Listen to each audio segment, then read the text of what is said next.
Ilire Bovia nga shoqata ndërtuese. Kam pak gjëra shkurtse që shumica janë përmendur. E para është institucionalizimi I takimeve me grupet e interesit. Deri tash është krijuar infrastruktura, po kur vjen puna në vendimarrje, në licitacion, gjithë ajo çfarë është biseduar bie poshtë dhe ne nuk kemi asnjë zë në kapitullin e vendimarrjes së licitacionit që vihet në fuqi.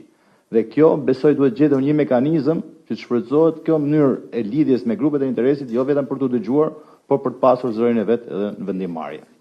Duke u kthyer pak sektorit ndërtimit përveç atyre që u thanë, ne duhet bëjmë një analizë të kostove reale dhe kostove të fshehta në ndërtim.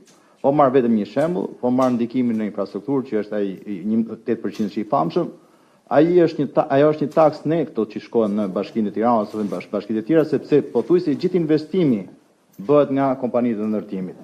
Duke ulur, duke analizuar këtë lloj taksash, ne do kemi mundësi të mos ndërhyjmë në çmimet e trekut, por do kemi mundësi që ndërtuesit mund të ulë kostot e ndërtimit. Dhe zoti Berisha në fakt më shkatroi edhe një element që kishte të bënte me karburantet, se janë me qindra makineri që nuk dalin nga kantieret e ndërtimit, po konsumojnë karburant, dhe ato taksohen në mënyrë të njëjtë si gjithë karburantit që konsumojnë makineri të tjera që dalin në rrugët e Shqipërisë, në qarkullim. Këto janë disa elemente, pastaj pjesa tjetër ju falenderoj sepse u preken. Shumë faleminderit për ndërhyrjen, e vërtet e hidhur nga më të hidhurat dhe kjo vjen se grupet e interesit janë zëvendësuar me familjarët e interesit.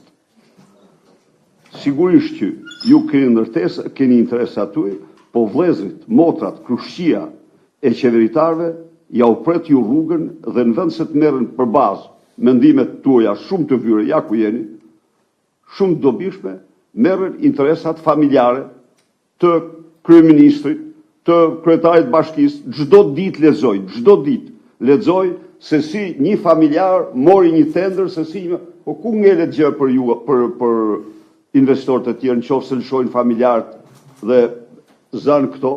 Kjo është arsyeja pse nuk pyeti, sepse pyetën familjarët e interesit, janë krijuar familjarët e interesit, tani kanë zëvendësuar biznes grupet e interesit.